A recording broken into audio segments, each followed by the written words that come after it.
கர்த்தருடைய பரிசுத்த நாமத்திற்கு ஸ்தோத்திரம் உண்டாவதாக. இன்று கர்த்தருடைய வார்த்தை, அவர் நெருக்கப்பட்டு ஒடுக்கப்பட்டும் இருந்தால், ஆனாலும் தம்முடைய வாயை அவர் திறக்கவில்லை.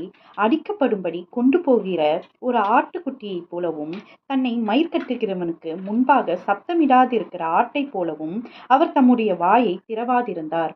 ஏசாயா 53:7 வசனம். ஆமீன். கர்த்தரோட பாடுகளை குறித்து நம்ம பார்த்து கொண்டிருக்கோம். இங்க நம்மெல்லாம் ஒரு வழி தப்பின ஆடுகளைப் போல இருக்கோம்ட்டு இங்க ஏசாயானால சொல்லப்படுது.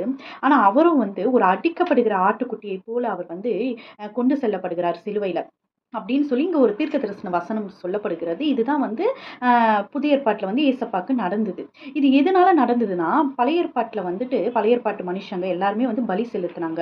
ஒரு கடாவை, ஒரு ஆட்டுக்குட்டியை, புறா குஞ்சு எல்லாத்தையும் பலி செலுத்துறாங்க. எதனாலனா, இந்த ரத்தம் கடவுளுக்கும் நமக்கான ஒரு உடன்படிக்கை, நம்ம பாவ நிவாரண பலியா இருக்கும்னு சொல்லிட்டு அப்போ பழைய ஏற்பாட்டு காலத்துல அவர் செஞ்சாங்க. ஆனா புதிய ஏற்பாட்டுல நமக்கும் இயேசு கிறிஸ்து தான் பஸ்கா ஆட்டுக்குட்டியாய் அவர் அடிக்கப்பட்டார். நமக்காக நம்மளோட பாவத்தின் நிமித்தம் பிதாக்கும் நமக்கும் இடையே ஒரு இடைவெளி இருந்தது. அது பழைய ஏற்பாட்டுல மிருகங்களின் பலியை செலுத்தி அதை அவங்க நிவர்த்தி பண்ணாங்க. ஆனா புதிய ஏற்பாட்டுல அவரே நமக்காக பலியை செலுத்தப்பட்டார். எப்படி பலி செலுத்தப்பட்டார்னா, ஒரு அடிக்கப்படுகிற ஆட்டை போல. நம்மலாம் வழி தப்பி போன ஆடாய் இருக்கிறோம். ஆனா அவர் அடிக்கப்படுகிற ஆட்டை போல ஒண்ணுமே பேசாம ரொம்ப அமைதியா, அவர் சர்வத்தையும் படைத்த தேவகுமாரன்.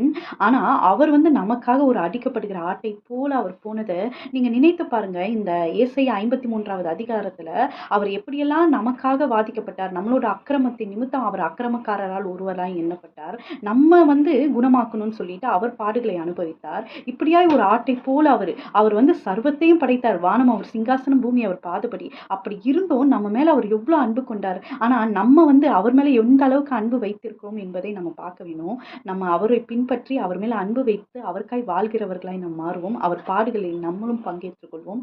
கர்த்தர் இந்த வார்த்தைகளை ஆசீர்வதிப்பார். கேட்ட யாவரும் ஆசீர்வதிக்கப்பட்டவர்களாமே. ஆமென். அல்லேலூயா.